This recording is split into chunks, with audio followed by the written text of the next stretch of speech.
ఆంధ్రప్రదేశ్ రాజకీయాల్లో కూడా కీలక మార్పులు వచ్చే అవకాశం ఖచ్చితంగా కనిపిస్తోంది. తెలంగాణ ఎన్నికల ఫలితాల తర్వాత ప్రజల అభిప్రాయం తెలుసుకునే ప్రయత్నం చేస్తున్నాం. ప్రస్తుతం మనం సామర్లకోటలో ఉన్నాం, కాకినాడ జిల్లా. ఇప్పటికే ఉచితాల పేరుతో ఒక పక్క తెలంగాణ రాష్ట్రంలో రేవంత్ రెడ్డి సర్కార్ చేసింది. చాలా మంది ఆటో కార్మికులు ఉచిత బస్సు ప్రయాణంని కాస్తంత వ్యతిరేకిస్తున్నారు, తమ పొట్ట కొడుతున్నారు, ఉపాధి కొడుతున్నారని. ఇక్కడ కూడా ఆటో కార్మికుల అభిప్రాయం తెలుసుకునే ప్రయత్నం చేద్దాం. సార్, మీరు వినే ఉంటారు, అక్కడ పూర్తిగా మహిళలకు ఉచిత బస్సు. చాలా మంది ఆటో కార్మికులు అంటారు మా పొట్ట కొడుతున్నారు అనవసరంగా అని.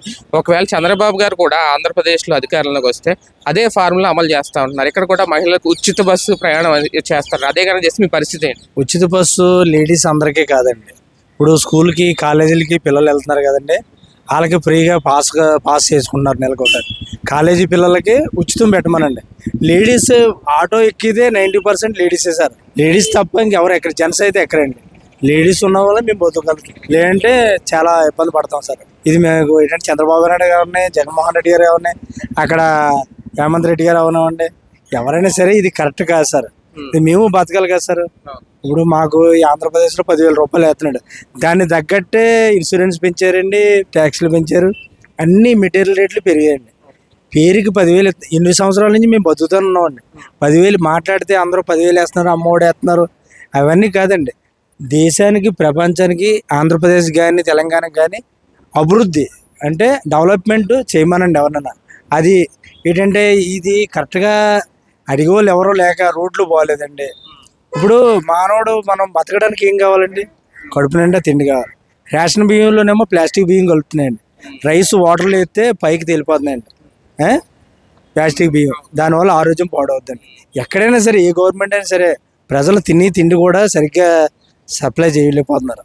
దానికి ఒకటి డెవలప్మెంట్ చేస్తే బాగుంటుందండి. పెట్రోల్ ధరలో మాకు ఏంటంటే ఈ 10,000 రూపాయలు కూడా మాకు కరెక్ట్ కాదు. వేస్తున్నారు, తీసుకుంటున్నాం అండి. మా వరకు చెప్తున్నానండి. గత ప్రభుత్వం ఇది కూడా చేయలేదు కదా, వాహన మిత్రాల పేరుతో 10,000 గత ప్రభుత్వం చేయలేదండి. గత ప్రభుత్వం ఏంటంటే నిజంగా చెప్పాలంటే కరెక్ట్గాను బాగానే అడిగారు మీరు.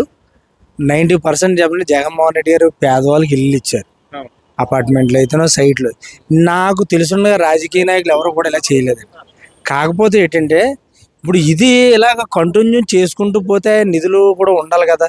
ఇప్పుడు అవి చేస్తున్నారు, వీటిలో రోడ్లు వేయడానికి డబ్బులు లేవు అన్నారు, ఆర్ఎంపీలో డబ్బులు లేవు, నిధులు లేవు అన్నారు. అది కాదండి, మానవుడు బతకడానికి జీవితాంతకాలం బతికినంతకాలం ఇబ్బంది లేకుండా రోడ్డు మీద ప్రయాణం చేసే వాళ్ళు ఏంటి, పెట్రోల్ ధరలు ఏంటి, ఇవన్నీ కూడా ఆలోచించి చేస్తే బాగుంటుందని నా అభిప్రాయం సార్. ఇప్పటికే ఊబర్, ఓలా ఇలాంటివి వచ్చేసినాయి, క్యాబ్లు, ఇవన్నీ. దాంతోనే మీ ఉపాధి కాస్తంత పోయింది. నిజంగా ఉచిత బస్సు ప్రయాణం అలాంటివి పెడితే మీకు ఏంటి ఆల్టర్నేటివ్? మీ ఉపాధి బస్సు పెట్టడం కరెక్ట్ కాదు సార్. పెడితే మాత్రం మేము అందరం కూడా ధర్నా చేస్తామండి. మొత్తం ఆంధ్రప్రదేశ్ ఆటో యూనియన్ అందరూ కూడా మేము రెడీగా ఉన్నాం సార్. అది ఎప్పుడైతే ఎవరైతే ఏ ముఖ్యమంత్రి వచ్చినా సరే అమలు జరిగితే నా అభిప్రాయం చెప్తున్నాను సార్. మా యూనియన్ తరఫున కూడా మేము నిర్ణయించుకున్నాం. మొత్తం ఇక్కడైతే సామర్లకోటలో 6 స్టాండ్లు ఉన్నాయండి. 6 స్టాండ్లో కూడా మేము నిర్ణయం తీసుకున్నామండి. మేము జిల్లా అంతా కూడా మేము తెలంగాణలో ఎవరైతే, అంతేగాని మీకు ఆడవాళ్ళకి మేము జీవో పాస్ చేస్తాం, మీకు 10,000 వేస్తున్నాం కదా ఇంకో 2,000 పెంచుతాం అయినా సరే ఆశపడి, అది కరెక్ట్ కాదండి, మాకు వద్దండి. ఎలా ఉంది జగన్మోహన్ రెడ్డి గారి పరిపాలన? ఎలా అనిపించింది పరిపాలన? జగన్మోహన్ రెడ్డి గారి పరిపాలన, సంక్షేమం గారి పథకాలు, మనం ఏంటంటే అన్నం పెట్టిన వాళ్ళని, హెల్ప్ చేసిన వాళ్ళని మర్చిపోకూడదండి. పరిపాలన అయితే మాత్రం నాకు తెలిసిన రాజకీయ నాయకులు కూడా ఎవరు కూడా ఇలా చేయలేదు సార్. ఉచిత బస్సు ప్రయాణాన్ని అయితే ఆటో డ్రైవర్లు వ్యతిరేకిస్తున్నారు. మీరు కూడా ఆటో కార్మికులే కదా, ఆటో డ్రైవరే కదా, మీరు కూడా ఆటో కార్మికులే కదా. తెలంగాణలో మహిళలకు ఉచిత బస్సు ప్రయాణం అనేది పెట్టారు అక్కడ ముఖ్యమంత్రి. ఒకవేళ ఇక్కడ చంద్రబాబు గారు వస్తే కూడా ఆ పథకం తీసుకొస్తానంటున్నారు. తీసుకొస్తే మీ పరిస్థితి ఏంటి? మీ ఉపాధి ఏంటి? ఈ రోడ్డు మీద పడిపోవాలండి. మేము రోడ్డు మీద పిల్లలతో ఉన్నాం. కంపల్సరీ పిల్లలు ఒక ఆటో కూడా 500 చేయగలం, ఇంక దాని మీదకి ఎక్కువ అవ్వదు. ఎక్కువ అన్నప్పుడు మేము ఏం చేయాలంటే రోడ్డు మీద పడిపోవాలి. ఉచిత బస్సు అనేది తప్పు. ఆల్రెడీ జగన్ గారు 10,000 ఎట్టి నాశనం చేశాడు జనాలని. అని ఈ 10,000 ఎట్టి వాహన మిత్ర వస్తుంది కదా, మీకు మంచిదే కదా. మేలు అది మంచిది కాదండి, మేలు కాదు. ఫస్ట్లో ఇన్సూరెన్స్ 3,000 కట్టేవాళ్ళు, ఇప్పుడు 10,000 9,000 కట్టవచ్చు అవుతుంది. అది కరెక్ట్ కాదండి. ఆడు ఉచితం 10,000 ఇచ్చి రోడ్డు మీద పడేస్తాడు జనాలు. మొత్తం అన్ని రేట్లు పిచ్చి రేట్లు అండి. 500 చేస్తాం ఆటో వాడు, 500 చేసి ఎలా బతితో 2 పిల్లలు మొత్తం అందరితోటి ఉచిత బస్సు ప్రయాణాలు అయితే వ్యతిరేకిస్తున్నారు మీరు అవునండి. పూర్తిగా. అన్న మీరు చెప్పండి, ఒకవేళ నిజంగా ఉచిత బస్సు ప్రయాణం చంద్రబాబు గారు వస్తే మహిళలందరికీ ఫ్రీ అంటున్నారు. ఆల్రెడీ కర్ణాటకలో ఉంది, తెలంగాణలో, ఆంధ్రప్రదేశ్ లో కూడా ఉంది. ఏంటి పరిస్థితి? వద్దండి పరిస్థితి. ఆటోళ్ళు అడుగు ఇంకా రోడ్డు ఎక్కేస్తారు అంతేండి. మరి అలా పెడతాం అంటే తప్ప. మహిళలకు ఉపయోగం కదా. మహిళలకు ఫ్రీగా ఉపయోగం అంటే ప్రయాణం మిగతా వాళ్ళు మహిళలను పోషించింది మేమే కదండి. ఈ కష్టపడాలా తేవాలా ఉమ్. వాళ్ళకే అండి. వాళ్ళు ఎక్కినాక వాళ్ళకి ఇస్తారు. మరి మేము బతకాలండి. ఈ ఆటోలు అదే మేనిఫెస్టో పెట్టింది, మేనిఫెస్టో తీయమని చెప్తున్నారండి. అదండి అది ఒకటి ఉచిత కాకుండా బస్సు సర్వీస్ కాకుండా మంచి పరిపాలన చేయమని చెప్తున్నాం. జనాలకు డబ్బులు వద్దు, మంచిగా చేయమని ప్రకటించిన తర్వాత ఇప్పుడు వాహన మిత్ర ఇస్తానని చెప్తున్నాడు. వాళ్ళకి పాపం ఆంధ్ర వాళ్ళకి ఉంది, ఇప్పుడు దాకా మాకు లేదని వాళ్ళు బాధపడ్డారు. ఇప్పుడు ఈ ఉచిత బస్సు పెట్టి వాహన మిత్ర ఇస్తానని చెప్పేసి అన్నాడు. అది కరెక్ట్ కాదండి. ఇవ్వద్దు. మా బతుకులు మేము పట్టొద్దండి. మా పొట్టల మీద కొట్టొద్దు. మేము బతికేది ఆటో మీద. జీవితాంతకాలం కూడా మేము ఆటో ట్యాక్సీ ఉందండి, ట్యాక్సీ మీద బతకాల. ఏ జాబ్ చేసుకుంటే ఆ జాబ్ మీద బతకాలండి. నాకు ఆటో ఉద్యోగం ఉండే, ఆటో జాబ్ ఉపాధి అండి. జీవితాంతకాలం దాని మీద బతకాల. ఎక్కిదే 90% లేడీసే సార్. ఆ లేడీసే లేకపోతే లేడీసే ఉచిత బస్సు చేసాడు అనుకోండి, మా ఆటోలు ఎవరు ఎక్కరు సార్.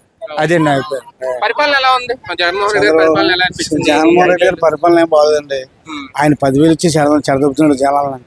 ఇప్పుడు చంద్రబాబు నాయుడు గారు ఎస్సీ కార్పొరేషన్ ఆటోలు ఇచ్చారు. అది ఉపాధి, ఫ్యామిలీ బతుకుతుంది దాని మీద. అలాంటి లోన్లు ఏమి ఇస్తే బాగుంటది కానీ 10,000 ఇచ్చి మొత్తాన్ని ఇచ్చేస్తే ఏం పరిపాలన అనేది? 10,000 ఇస్తే 10,000 ఎవరుకుంటాయండి? ఉంటాయండి. తాగేస్తాం, చేసేస్తాం. సార్ మీరు చెప్పండి, ఎలా ఉంది జగన్మోహన్ పరిపాలన ఎలా ఉంది చెప్పండి. బాలేదు అంటే సంక్షేమం నచ్చలేదా? సంక్షేమాన్ని వ్యతిరేకిస్తున్నారు ఒక యూత్ గా, మీరు చెప్పండి. సంక్షేమాన్ని వ్యతిరేకించడం అంటే ప్రతి ఒక్కరికి, అసమర్థులకు కూడా చాలా మందికి ఈ డబ్బులు అనేది అనారోగ్యం చాలా మందికి వెళ్తున్నాయి. ఇప్పుడు ఆటో వాళ్ళకి 10,000 ఇచ్చి దానికి తగ్గ డబ్బులు వాళ్ళు తీసేసుకుంటున్నారు. లైసెన్సులు పెంచడం అని, ఫైన్లు అని అయ్యాయి. దీనికి రోడ్లు అయితే అసలు ఏం బాగాలేదు. ఏమనంటే పథకాలు ఇచ్చారన్నారు. 4.5 సంవత్సరాలు అయింది కానీ ఇప్పుడు దాకా ఒక ప్రెస్ మీట్ పెట్టిన ముఖ్యమంత్రి ఎవరున్నారంటే ఒక్క జగన్మోహన్ రెడ్డి ఒక్కరు. ఒక రైతును కలవడు, ఎవరిని కలవడు. రైతులు మీరు ఏం కోరుకుంటున్నారు? ఒక మెసేజ్ చెప్పండి. మీరు ఒక మెసేజ్ ఏం కోరుకుంటే ఉచిత పథకాలు అందరికీ ఇవ్వకూడదు. అదేంటంటే ఒక పేదవారికి, వాళ్ళకి అర్హులు ఎవరున్నారో వాళ్ళకి మాత్రమే కొన్ని ఇవ్వాలి. ఆ మిగిలిన అన్ని అందరికి ఇవ్వాల్సిన పని లేదు. ఉపాధి లేదు, ఒక జాబ్ ఆపర్చునిటీస్ లేదు. పోలీసులు పెట్టారు, ఒక ఎగ్జామ్ ఒకటి పెట్టారు కానీ మిగిలిన ఏమీ జరగట్లేదు. ఎందుకు జరగట్లేదు అంటే డబ్బులు లేవంటున్నారు. రోడ్లు అడుగుతుంటే డబ్బులు లేవంటున్నారు. అందరికీ డబ్బులు ఇస్తానంటున్నారు. అందరికీ డబ్బులు ఇస్తే సరిపోద్దా? రేపు వచ్చి బస్సు ఫ్రీ ఇచ్చినా సరే ఉపయోగం లేదు. కానీ ప్రజలు కూడా అదే కోరుకుంటున్నారు కదా. ఇప్పుడు తెలంగాణలో ఆ స్థాయిలో పథకాలు పెడితేనే రేవంత్ రెడ్డి గెలిచారు. కర్ణాటకలో ఆ స్థాయిలో ఉచితాలు పెడితేనే అక్కడ కూడా కాంగ్రెస్ పార్టీ గెలిచింది. అన్ని పథకాలు బట్టే కాంగ్రెస్ అయితే గెలవలేదు అనుకుంటున్నాను నేనైతే. వాళ్ళు ఒకసారి మార్పు చూడాలనుకున్నారు. కేసీఆర్ ఏమి తక్కువ చేయలేదు కదా, అన్ని బాగానే చేశాడు. రేవంత్ రెడ్డి లాంటి వాళ్ళే ఓడిచ్చారు, కేసీఆర్ లాంటి వాళ్ళే ఓడిచ్చారంటే జగన్మోహన్ రెడ్డి ఓడిపోవాలంటే పెద్ద విచిత్రమే. ఇప్పుడు 11 మందిని ఇన్ఛార్జీలు మార్చారు. ప్రతిసారి ఏమన్నా నన్ను చూసే మీకు ఓట్లు వేస్తున్నారు, నీ బటన్ నొక్కుతున్నా అన్నారు. ఇప్పుడు ఈ 11 మంది అక్కడ ఓడిపోతున్నారని తెలిసిందంటే జగన్మోహన్ రెడ్డి ఓడిపోతున్నట్టే కదా. మరి దాని ఉద్దేశం ఏంటి? ప్రభుత్వం మీద యాంటీ అనేది చాలా ఉంది. రైట్. ఉచితాలను అయితే వ్యతిరేకిస్తున్న పరిస్థితి అయితే కనిపిస్తుంది ఆంధ్రప్రదేశ్ లో. ఫ్రీ ఉచిత మహిళలకి బస్సు ప్రయాణం లాంటిది కనుక ఏర్పాటు చేస్తే ఖచ్చితంగా తమ ఉపాధి కోల్పోయే అవకాశం ఉంటుంది అని అంటున్నారు ఆటో కార్మికులు. కెమెరామెన్ హర్షవర్ధన్తో శేఖర్, సుమన్ టీవీ, సామర్లకోట.